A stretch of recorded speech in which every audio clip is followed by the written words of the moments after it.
¿Cómo estás? Buenas noches, bienvenidos a Ahí se nos vino la noche por FM Radio Cristal. Nos estás escuchando probablemente en el 94.9 FM o tal vez en nuestra aplicación, quien te dice, en nuestra web www.fmradiocristal.com.ar. Soy Ariel Magirena y vamos a comenzar con una selección de lo que considero humildemente como periodista que es lo más destacado informativamente de la jornada de hoy. Y aunque estamos todos pensando en lo que va a ocurrir esta noche, estamos hablando de la vigilia que comienza en un rato para esperar a que se haga 9 de julio y poder leer la proclama, cantar el himno y leer la proclama o comenzar la jornada en la cual el gobierno quiere consolidar el llamado Pacto de Mayo. También tenemos el hecho político de la semana, que significa el nombramiento de Federico Adolfo Sturzenegger como ministro de la Nación y su pretensión en torno de la reforma institucional, lo que tiene que ver con la reforma del Estado, si lo podemos decir de una manera que todo el mundo entienda. En el primero de los órdenes, Milei espera que llegue el 9 de julio, donde además de celebrar la fecha de la independencia o de la declaración de la independencia de lo que hoy llamamos República Argentina, espera la presencia de los 17 gobernadores que aseguraron que iban a formar parte. Esto deja prácticamente un poco menos de la mitad de los gobernadores afuera, o sea que el Pacto de Mayo, que finalmente se suscribirá en julio, no tendrá la dimensión que esperaba el gobierno, fundamentalmente por las cuestiones que objetan los gobernadores que preguntaron y también los expresidentes que avisaron que no van a estar presentes porque también preguntaron de qué iba y lo único que se encuentran es una declaración de 10 puntos superficial con cierta retórica fantasiosa, apelando a fuerzas del cielo, ni siquiera religiosas, ¿no? Sino más bien del orden de la fantasía. Y como no se está llamando de ninguna manera a un pacto cuando te dicen, vení, tengo esto para ofrecer, firmalo, y no dialoga con nosotros acerca de esto. Se ha salteado naturalmente el gobierno de Milei, el órgano que discute las leyes y la política, que es el Parlamento. ¿Por qué? Porque tiene pocos legisladores y no le alcanza con los que también le suma el PRO. No llega a tener una mayoría propia. Hay muchos independientes, muchos sectores que tienen acuerdos por afuera de las estructuras partidarias. Y le ha costado a Milei llegar a la aprobación de la ley fundamental, que él tiene lo único que tenía para la Argentina y que en lo que dice que está sostenido el futuro de nuestro país, que la ley bases, que ha quedado en menos de la mitad de los artículos que tenía previsto.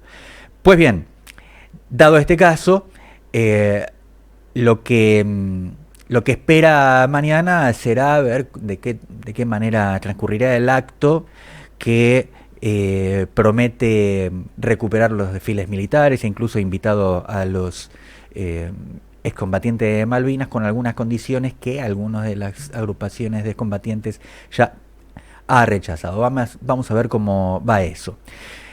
En el otro orden, como lo había adelantado, Sturzenegger adelantó algunos de los propósitos y lo tengo aquí puntuado.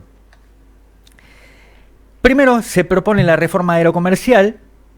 Dice que busca eliminar las restricciones en el transporte aéreo y con esto podría aumentar la competencia y eficiencia en ese sector.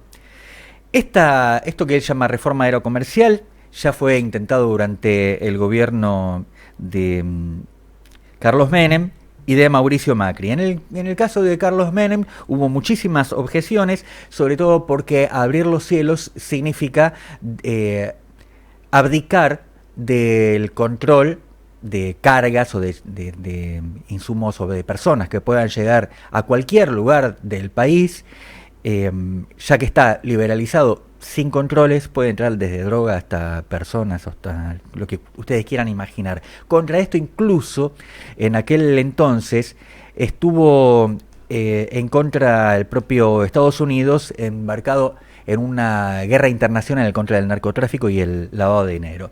El segundo de los puntos tiene que ver con la ley que Sturzenegger llama hojarascas, y que busca implementar reformas significativas como la modernización de la justicia, la introducción de un examen al final del secundario y el establecimiento de aranceles universitarios para extranjeros no residentes, diciendo que apuntan a mejorar la calidad educativa y la equidad en el acceso a recursos educativos y judiciales. Evidentemente, como ocurre con la mayoría de los funcionarios que están en el entorno de Milei, no tiene la menor idea, pese a que estuvo 3 veces en el Estado, pero no lo conoce. Por ejemplo, no sabe que este tipo de iniciativas, como por ejemplo lo de crear un examen antes de ingresar al Estado, ya están funcionando. Están funcionando. En este momento, si usted quiere ingresar al Estado para lo que tiene que ver con cuestiones específicas, tiene que rendir examen. Están en condiciones, incluso hay una carrera administrativa en el Estado, por la cual si usted quiere ascender tiene que participar de esos concursos. Incluso hay formación desde el Estado, hay escuela del Estado, de administración del Estado, desde el gobierno de Menem que existen. Claro, Sturzenegger se lo olvidó porque él fue primero funcionario del desastre que cometió de la Rúa, que lo único que quería era, como Milei, ajustar. Entonces mucho no se ocupó del Estado, simplemente apagar las perillas del Estado, desactivarlo de todas las maneras que pudiera. Y mucho no ha tenido la posibilidad de estudiar de qué se trata el Estado de Sturzenegger, porque se ocupó de negociar y de introducir los elementos de sometimiento al sistema financiero internacional, entregar a la patria, generar a la Argentina una cantidad enorme de deuda que en 2 tramos significó no solamente la renegociación y la retoma de documentos de deuda sin ningún tipo de investigación, sino simplemente para generar un plazo para pagarla y un enorme negocio para los intermediarios. Se llamaron blindaje y megacanje, y con eso además generó una enorme ganancia para los bancos que participaron. La deuda externa durante el gobierno de Menem había crecido elefantiásicamente, y durante el gobierno, esos 2 añitos nada más que gobernó Fernando de la Rúa, supo prácticamente llevarla a la estratosfera. Después de eso hubo una Argentina que no estaba en condiciones de endeudarse.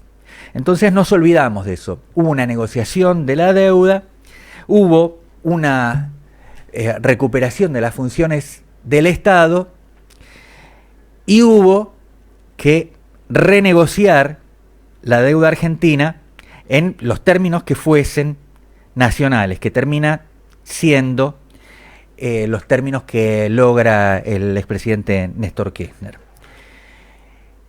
Por otro lado, cuando dice Sturzenegger que al finalizar los estudios se va a hacer nuevamente un examen, ¿qué está diciendo? Cada estudio, cada etapa de enseñanza en la Argentina, desde la ley 1420, desde los tiempos de Roca, con Sarmiento como subsecretario de Educación, que existe seguir la educación pública, implica acceder a una acreditación que da, no Sturzenegger, que no tiene idea de lo que significa el Estado, sino los maestros. ¿O están hablando acaso de que nuestro sistema educativo está corrompido por pibes pobres, por familias pobres que llevan a sus pibes a la escuela? Ocúpense de que funcione el sistema educativo. Denle recursos para que se adecue a las necesidades de los niños y además a las necesidades de la educación que tiene el siglo XXI. No vengan con esas estupideces. Nadie le pide a Mariano Grondona, por ejemplo, que tuvo programas de televisión hasta hace pocos años, que tenía su título de abogado. Nunca tuvo que dar un examen para demostrar que seguía siendo abogado. No ejerció jamás. Pero el título, ¿quién se lo podía sacar? Cuando uno estudia y llega a esa acreditación, se convierte en licenciado, en doctor, en contador, en lo que fuera. ¿Quién es quién para decirle, no, ahora rendí de nuevo? Eso es un Estado que en realidad lo que quiere hacer, es censurar, es obturar el ascenso de los que con tanto esfuerzo han llegado a esos lugares de la educación. Qué desgracia que es este gobierno, sobre todo en este sentido. Hay un odio particular, hay un odio personal, que quiere saber si los pibes de 12 años están bien educados, pero ocupate de que estén bien educados. Si vos sos parte del gobierno, quieren saber si los estudiantes secundarios están en condiciones de la universidad, ocupate que estén bien educados también. Y incluso hasta está el ciclo básico, que funciona como una instancia de eliminación también, a ver quiénes lo pueden atravesar y quién no. Le han agregado un año a todas las carreras y ahora nos dicen que tampoco en eso creen. Con estas medidas, Sturzenegger está declarando abiertamente la ignorancia y los propósitos de este gobierno. Pasemos entonces a lo que nos importa de este programa. Bienvenidos, ahí se nos vino la noche.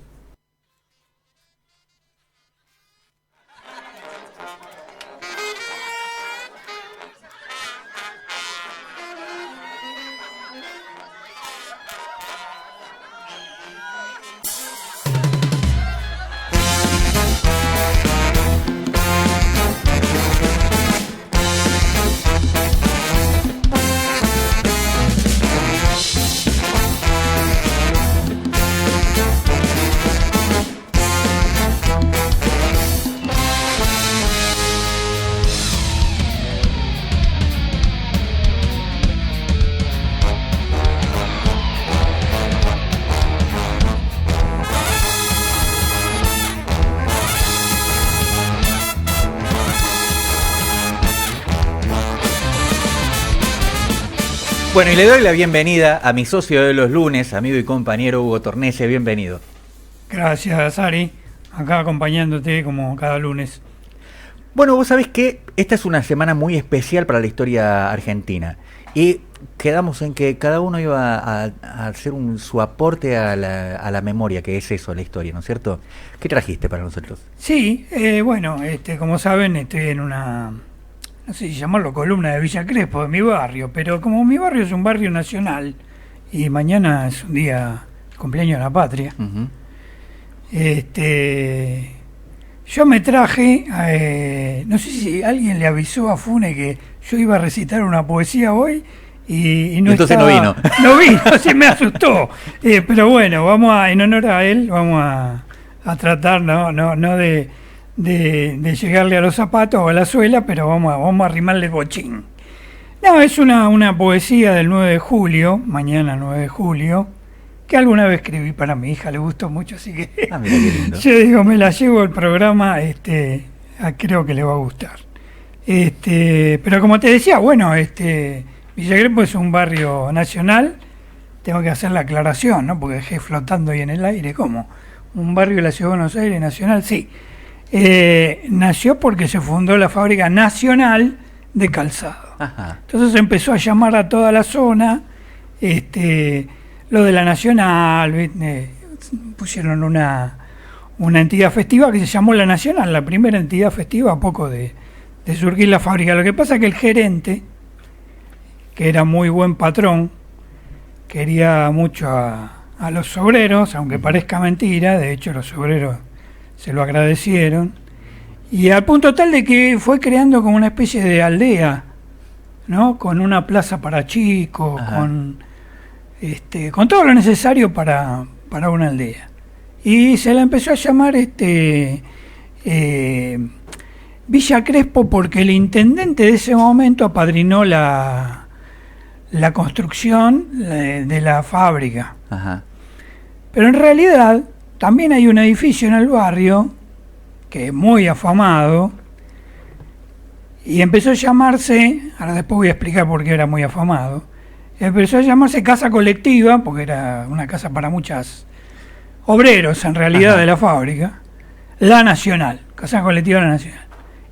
Aquí que vino a vivir ahí la Paloma, que era una chica de los suburbios, y entonces el famoso dramaturgo Bacareza creó la famosa obra El Conventillo de la Paloma, ahí, en esa Casa Colectiva Nacional, que llegó a llamarse Conventillo Nacional. Así que no estaría de más que el barrio se hubiese llamado Barrio Nacional. Claro. Pero bueno, le quedó Villa Crespo y acá estamos. Y con respecto al 9 de julio, se me ocurrió hacer 9 rimas para un 9 de julio. Así que bueno, voy a tratar de leerla, no como Fune, que le pone énfasis, sino como pueda, ¿no? Con tu personalidad. Nada, acá lo que salga. Querida patria mía, mañana es tu cumpleaños. Orgullo me sentiré ese día por recordar todos tus años. Al traer a la memoria, ¿cómo no sentir emoción? El día más grande en la historia de mi gloriosa nación. Fruto de gran valentía, el Congreso al fin se formó. Grandioso fue aquel día por la decisión que se tomó. Libres de toda dominación fue la consigna aprobada y luchó toda la nación por verla consolidada. Tal ejemplo de grandeza deberíamos imitar y hacernos una promesa cada día al despertar. Nada nos dominará si cuidamos la memoria. Lo nuestro perdurará mientras vivamos con gloria. Aquella que nos legaron hombres como San Martín, que un compromiso juraron, conservándola hasta el fin. Heredamos su juramento de generación a generación. Nos dejaron su testamento en un himno hecho canción. En el himno que cantamos, lo apreciamos al oír, coronado de gloria vivamos, o juremos con gloria morir. Muy bien. ¡Viva la patria! Viva la patria. Bueno, esta la escribí para mi hijita que iba al jardín. Y bueno, a pesar de su corta edad, qué linda poesía, papá me dijo. Mira. Así que bueno, ya le podemos sacar el trono a Funes. Eso Un abrazo para el compañero. Vos sabés que estará el próximo es una lunes fecha muy oportuna para recordar lo que ha costado a lo que hoy llamamos Argentina y que fueron las provincias de América del Sur. Llegar a proclamar la independencia, tomar nombre, aceptar sus propios símbolos, crear moneda y presentarse ante el Concierto de las Naciones. Recordamos que los ingleses quisieron invadir Buenos Aires en 1806 y 1807, que en esas oportunidades hubo un sentir nacional. Buenos Aires, digamos que era una ciudad central, pero no era la ciudad más importante de la Argentina. Lo que ocurrió es que después, bueno, que ahí hubo cuna patricia y era donde estaba entonces el virrey. El asentamiento del virrey tuvo su preponderancia. En esta ciudad supimos, o nuestros ancestros supieron, repeler la agresión inglesa, con algunos protagonistas del interior, como Martín Miguel de Güemes, que cometió una proeza única en la historia de la guerra mundial, que fue tomar un barco por asalto con una tropa de caballería. Era muy bajito el río, claro, ¿no? El río había bajado, sí. la fragata había encallado y este muchacho de 19 años, Martín Miguel de Güemes, con una veintena o 25 de sus compañeros, amigos y gente Gauchos. de su generación también, ¿no? Vamos, se le fue al galope, subieron al barco y los rindió. Después la anécdota que todos conocemos, que si fue aceite o no fue aceite, que en realidad pudo haber sido agua hirviendo, elaborar aceite era una cosa demasiado cara como para que los porteños estuviesen arrojándolo así nomás. Probablemente grasa, eso sí, que se usaba mucho grasa y siempre hay como desperdicio del consumo de carne, pero además para manufactura, como se vivía en aquellos años. La grasa para hacer los pastelitos. Para hacer los pastelitos, para hacer las velas, para iluminar las lámparas, que más que aceite funcionaban a grasa. Lo cierto es que los ingleses se quedaron con ganas, pero en Europa se estaba jugando otra guerra, que al momento de la proclama o del llamado al Cabildo Abierto de 1810, encontraba al rey Fernando, al rey español, prisionero de aquella guerra con la hegemonía de los franceses y británicos, que eran los que tallaban, también estaban en sus propias disputas, ¿no es cierto?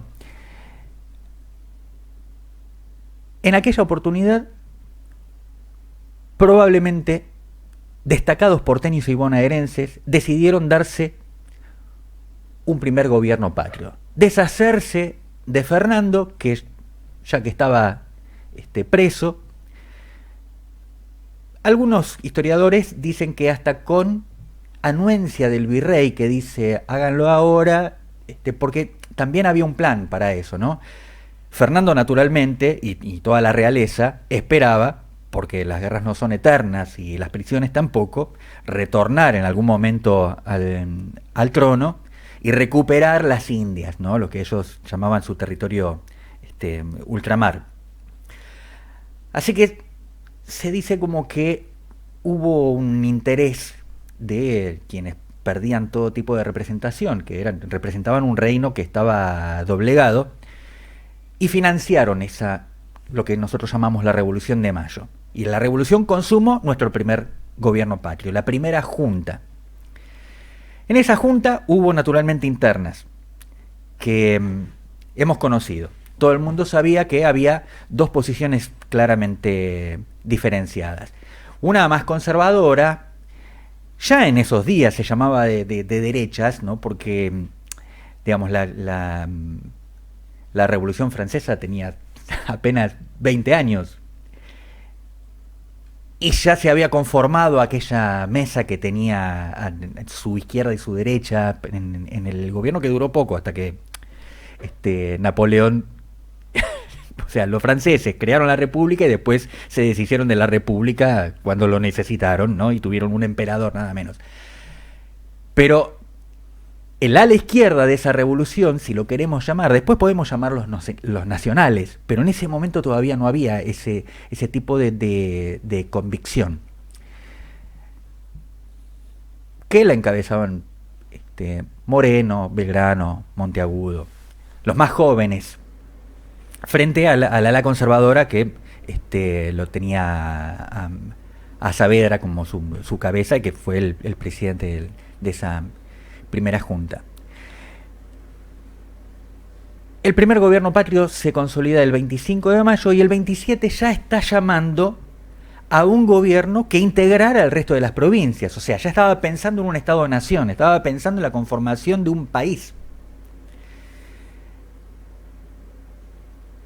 Sin embargo, esta puja, estas internas que tenía el gobierno de Mayo, se dirimió con favor de los más conservadores, deshaciéndose de los más dinámicos. Lo mandan a Moreno a una misión a Londres, que le termina costando la vida. Lo mandan a Belgrano a hacerse cargo del ejército del norte. La cuestión es que los que querían que la ampliación, que la siguiente etapa de la revolución fuera la consolidación de la nación, o sea, primero la expansión de la Junta, una Junta de nivel nacional. Junta grande. La Junta grande, tal cual, que se consuma en la Junta grande, pero no se hace constituyente. Lo que querían los patriotas era que esa Junta grande fuese legislativa para poder sancionar una constitución y declarar definitivamente la independencia. Pero no, ahí comenzaron a especular. Ya Fernando estaba preso, y dijeron, no nos convendría acordar con los ingleses, que además pusieron guita para que esto se hiciera, qué sé yo. La cuestión es que esa interna no se saldó. Y vino, a los 2 años, la Junta Grande se hace en diciembre del 2010, o en el año 1810. En el 2010 no pasaron cosas así. Y llega en el 12 José de San Martín.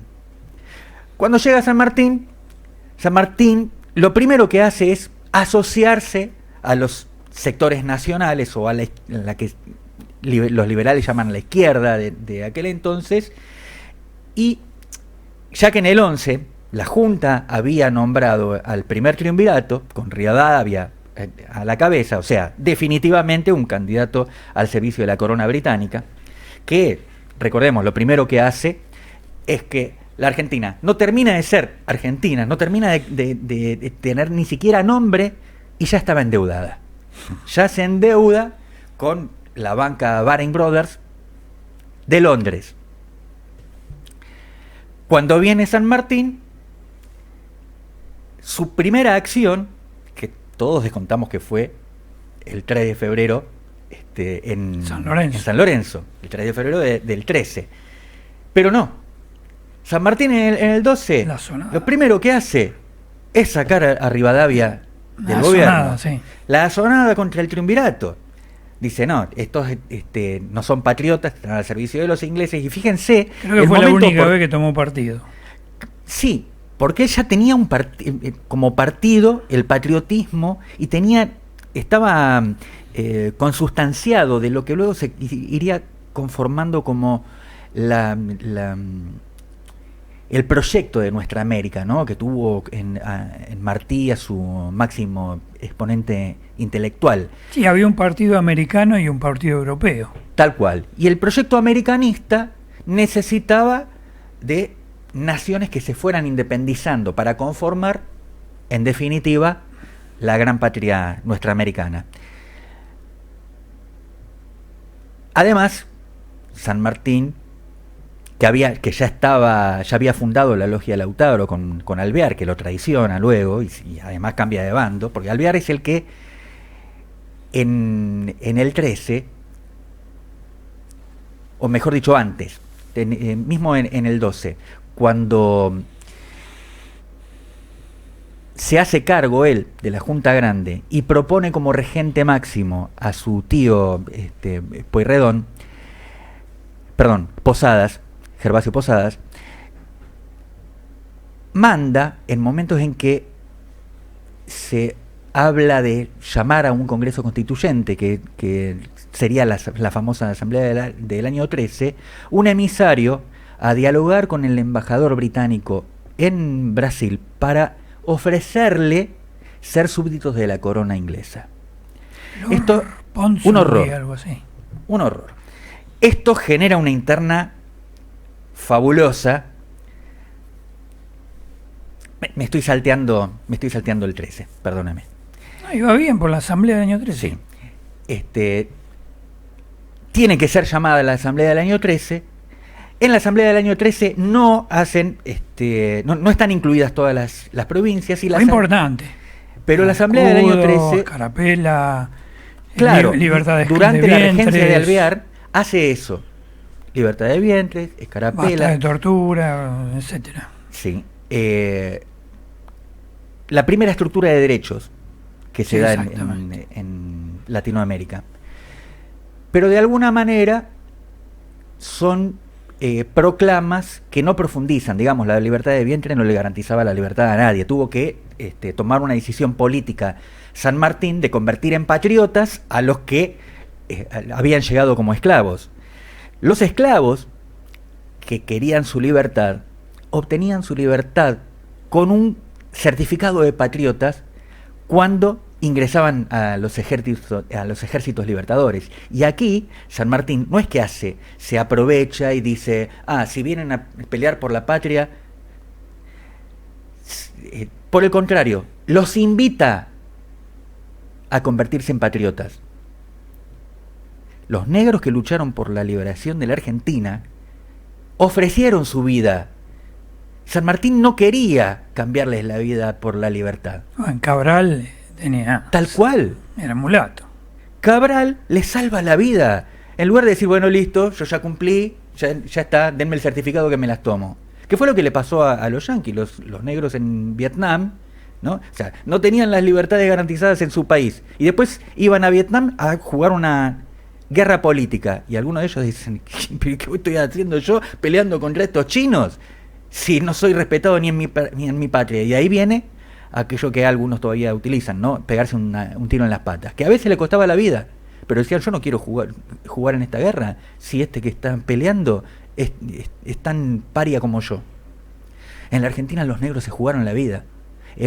No era la vida o la libertad. Era la vida por la libertad de la nación. Vivo en la calle Olaya. José Olaya fue soldado de San Martín y murió torturado por no revelar su información. Nació en Perú, pero era prácticamente... Que todavía también, bueno... En Chorrillos, en la población de Chorrillos. Es un héroe. Vos fijate que había el virreinato del Perú, que era todavía más importante que el del Río de la Plata, y las provincias unidas de Sudamérica, que fueron finalmente el proyecto emancipador. ¿Qué era Argentina? Vos dijiste por el nombre, ya estaba endeudado antes de... Claro. Era Argentina para nosotros, para los argentinos, para los gauchos, ya de 1606 que la venían nombrando Argentina. Pero yo no te quiero cortar, quiero que llegues al 9 de julio. Ahí está, estoy caminando hacia el 9 de julio. Claro. Esta interna que hubo después de la asamblea del año 13, hicieron, así como porque no sé qué es más 10, importante, si el 25 de mayo o el 9 de julio. Claro, aquí vamos. Porque el 25 de mayo no se atrevió. Eso fue lo que pasó. Se deshicieron de los patriotas y fueron por el proyecto de Colonia Próspera. En ese proyecto de Colonia Próspera, primero lo mandaron a Londres a Moreno, lo mandaron a morir, y de hecho murió. Lo mandaron a Belgrano a hacerse del Ejército del Norte. Después, en el 13, lo mandan a San Martín, que sea el cargo de que lo reemplace a Belgrano, y lo mandan a Belgrano a que vaya por el mundo a recopilar información. Belgrano termina su campaña militar primero. Mientras Buenos Aires estuviera tranquila y pudiera comerciar, el norte mucho no importaba. Tal cual. Ahora, pero el norte estaba en ebullición. Y estaba los orientales, que ya en el 15 con Artigas hicieron la primera proclama independentista.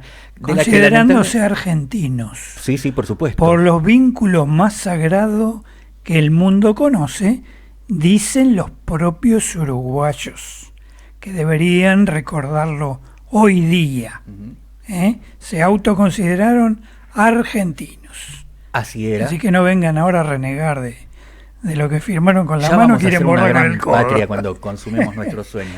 Ahora que están por llegar a la final en América.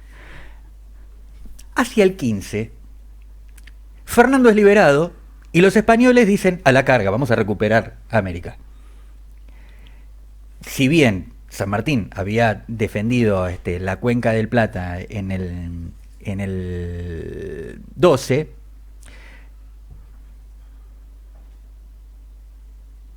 se trataba de resguardar los intereses de la corona, que todavía seguían en el norte, resguardado por quienes esperaban lo que finalmente sucedió, la liberación de Fernando. Pero en el 15 ya estábamos peleando en contra de Fernando, que había mandado tropas y a recuperar lo que consideraba que era suyo. Bueno, se la hicieron se le hicieron mal. Es ahí cuando San Martín apura a los diputados de todo el país y les dice: proclamamos la independencia, carajo. Claro. Fíjense que hay una... Están esperando. Hay una... Con pabellón nacional, con Tal escudo, cual. con himno. Seamos una nación. Pero una nación independiente, no solo de España, como decía la declaración, sino como ahí leí en la poesía, de toda dominación Es así. extranjera, porque la dominación extranjera ya había tenido el antecedente de las invasiones inglesas, donde Sí. nos habían apodado, con gobierno inglés, y flameando la bandera, la Union Jack, en Buenos Aires, ser, como nos denominaron los propios ingleses, New Arcady. Nueva Arcadia. La Nueva Arcadia, o sea, Nueva Arcadia es la Arcadia es una región de Grecia muy rica, una zona de abundancia. Así que Ellos ya sabían sabían. en aquel tiempo Ellos sabían, que por Argentina era una tierra de prosperidad. Por eso nos tienen hambre desde hace tanto tiempo. Exactamente. Ahora, está San Martín preparando el ejército de los Andes. Le llevó su tiempito, ¿no es cierto? 2 años. Sí, Porque eran los tiempos que Como transcurrían gobernador en de aquel Cuyo. tiempo. Y es elegido gobernador de Cuyo, creando la primera fábrica, digamos, la primera empresa del Estado. Sí, podemos con decirle. campanas hizo los Tal cañones. cual. El Con Fray el Luis bronce Beltrán, de las campanas, porque no le mandaban nada, pobre. Tal cual. De Tal Buenos cual. Aires. Se hizo cargo. Pero dijo, declaren ya la independencia. Viene Belgrano como veedor o como invitado, viene de Europa y cuenta que ha vuelto la monarquía a Europa. Francia había vuelto a tener rey, España tenía su rey, entonces en todos lados se hablaba del sistema de gobierno más moderno, la monarquía. Y se encuentra con que la asamblea, que comienza a sesionar en marzo del 16, el 24 de marzo, mire cómo se nos mezclan las fechas. La vuelta de la historia. Las ¿no? vueltas de la historia. Yo creo que es a propósito que eligen las fechas, para eclipsar otras. A veces la historia fechas. se repite no solo por mala memoria, sino porque a veces pareciera como que te da avisos, porque hay otra reiteración textual en 2 oportunidades, que fue cuando se dijo que no hay ni vencedor ni vencido, pero eso fue mucho después del 9 de julio, fue durante la caída de Rosa, y después cuando cae Perón También. se dicen exactamente las mismas palabras. Y hubo vencedores y hubo vencidos. En este caso llega Belgrano y dice, a ver qué sistema de gobierno estamos por elegir. Se encuentra con los delirantes diciendo, nos conviene, incluso porque no tenemos experiencia, que nos gobierne un rey francés, un rey ruso. Bueno, en realidad lo que estaba en puja El era rey de si era Portugal. monarquía o república. Tal cual. Entonces, ¿qué hace Belgrano ante ese delirio? Dice, bueno, si vamos a tener un rey, Que sea de acá. que sea un rey de los nuestros. Y propone al hermano de Tupac Amaru, Juan Bautista Condorcanqui. Y dice, que sea que sea un inca, el rey nuestro. Y luego, de ahí para abajo, una estructura parlamentaria. Era un revolucionario absoluto para el momento en que estaba viviendo. Una idea. Su idea era una provocación. Por esa provocación se consiguió, bueno, primero por Anchorena, lo primero que dice es que cómo nos vamos a tener un rey, un rey chocolate, un rey negro, que están locos, un rey con ojotas, nos va a gobernar. Bueno, entonces déjense de joder y hagamos una república. Y efectivamente se hace la proclama y declara que somos libres de Fernando VII y sus descendientes. Cuando San Martín se encuentra con eso, dice, no, acá se pudre todo. Dice, acuérdense que tengo ejército. Y le agregó, y de toda otra dominación extranjera. Exactamente. Para que no aparecieran los ingleses. Fíjense que hay una leyenda negra en torno de San Martín, ¿no? Sí, que que justo lo venía de Inglaterra, si vino no en iba a la poner eso. fragata, en la fragata Canning. Exacto. Entonces, Pero bueno, ¿en qué iba a venir si no había buques españoles para venir acá? tal cual.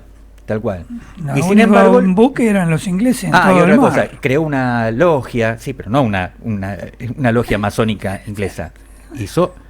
Creó una masonería nacional que desde luego fue traicionada. Secreta El propio para Alvear. evitar los espías, en fin. Claro, era una propuesta, incluso era una propuesta de avanzada para ese momento. No le salió a San Martín, pero después no se supo nunca. Además, San Martín era un hombre creyente, hacia el final Totalmente de sus católico, días, demostrado. que es totalmente lo contrario de un masón, ¿no? Y incluso había... Le hacía rezar el rosario todos los días a los granaderos. Tal cual. Con esta amenaza sobre la Asamblea Constituyente, se declara entonces la libertad. Y ahí comienza la jornada esta que estamos recordando. A partir de ahí, ¿qué hemos hecho? Tenemos más para hablar. ¿Qué hemos hecho con nuestra independencia? ¿Somos realmente independientes? Con nuestra independencia. ¿Me regalas una cortinita? ¿Qué le pasó?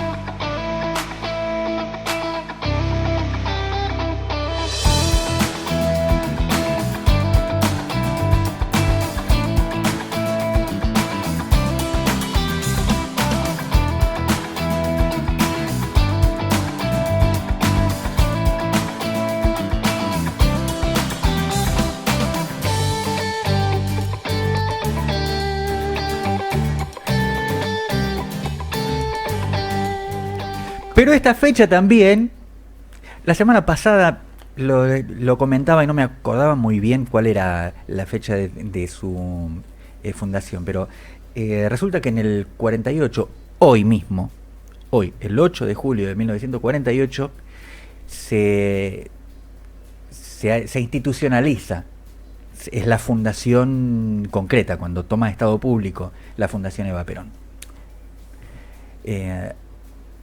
Fue el modo que tenía, recordemos que todavía la Argentina tenía la Constitución del 53 vigente, que los mecanismos de administración del Estado estaban anquilosados por los sucesivos gobiernos conservadores, y había una lentitud por parte del Estado para hacerse cargo de la urgencia social que estaba supeditada precisamente a eso. Pero enseguida que asume el peronismo, comienza la ayuda social. Para eso fue fundamental la creación de una entidad privada. Vieron que los liberales hablan tanto de que mejor la actividad privada, bueno, fue una privada. Tal cual.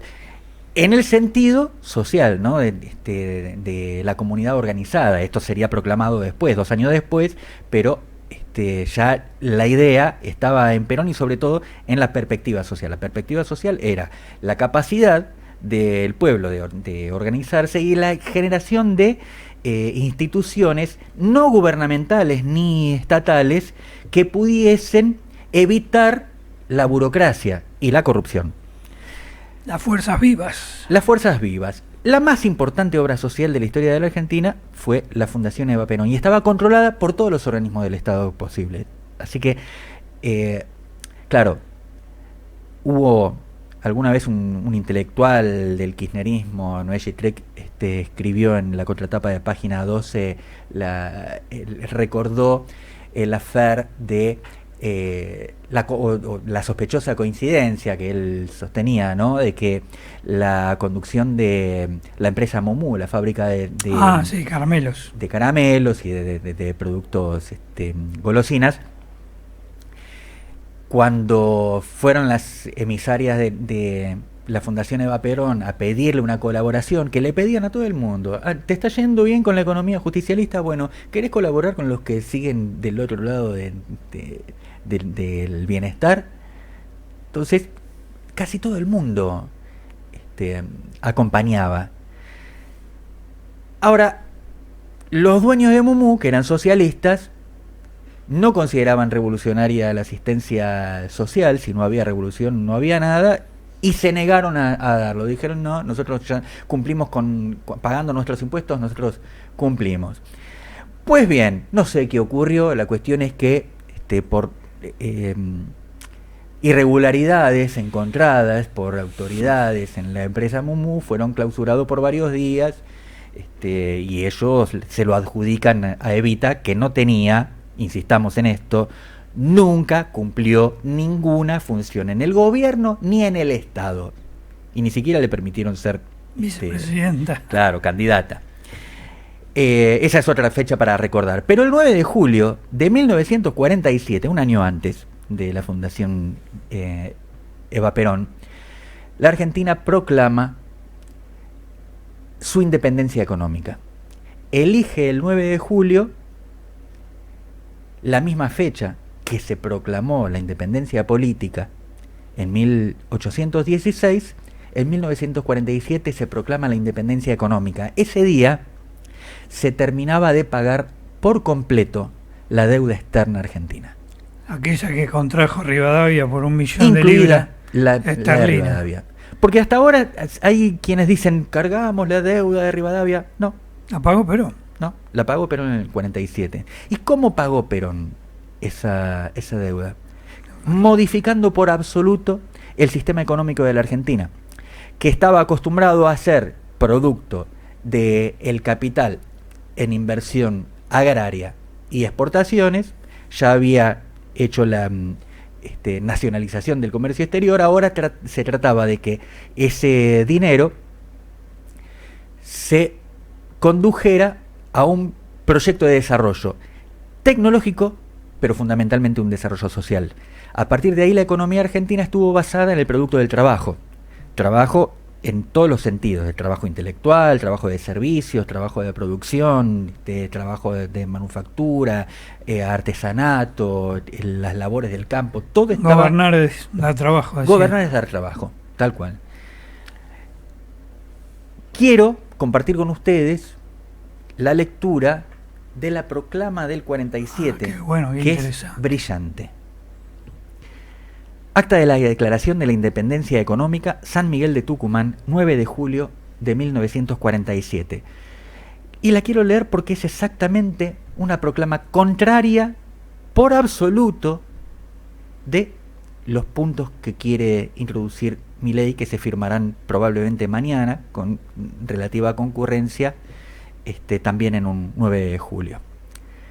En la benemérita y muy digna ciudad de San Miguel de Tucumán, a los 9 días del mes de julio de 1947, en celebración del 131º aniversario de la Declaración de la Independencia Política, sancionada por el Congreso de las Provincias Unidas, reunido en 1816, se reúnen en acto solemne los representantes de la nación, en sus fuerzas gubernativas y en sus fuerzas populares y trabajadoras, para reafirmar el propósito del pueblo argentino de consumar su emancipación económica de los poderes capitalistas foráneos que han ejercido su tutela, control y dominio bajo las formas de hegemonías económicas condenables y de las que en el país pudieran estar a ellos vinculados.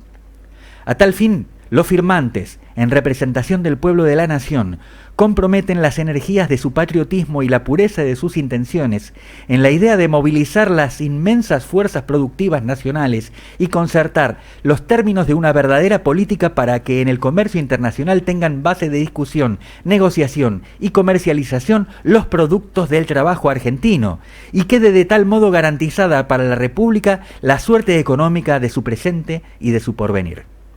Así lo entienden y así lo quieren, a fin de que el pueblo que los produce y elabora y los pueblos de la tierra que lo consumen puedan encontrar un nivel de prosperidad y bienestar más alto que los alcanzados en ninguna época anterior y superiores a los que puedan anotarse en el presente.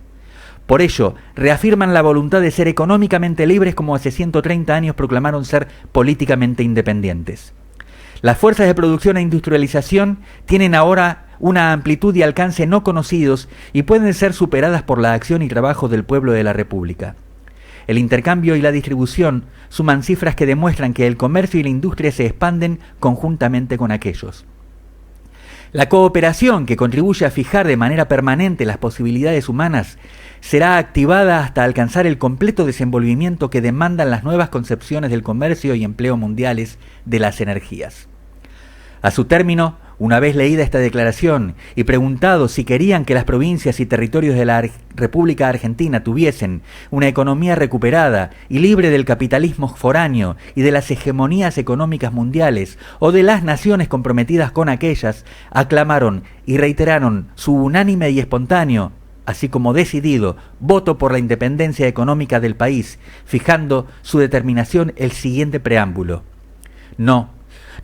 Los representantes del pueblo y del gobierno de la República Argentina, reunidos en Congreso abierto a la voluntad nacional, invocando a la divina providencia, declaramos solemnemente a la faz de la tierra la justicia en que fundan su decisión los pueblos y gobiernos de las provincias y territorios argentinos de romper los vínculos dominadores del capitalismo foráneo enclavado en el país y recuperar los derechos y gobierno propios y las fuentes económicas nacionales.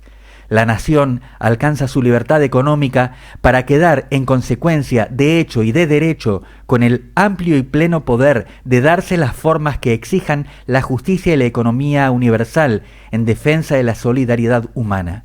Así lo declaran y ratifican ante el pueblo y gobierno de la nación el gobierno y pueblo aquí representados, comprometiéndose uno y otro al cumplimiento y sostén de esa su voluntad bajo el seguro y garantías de su vida y su honor.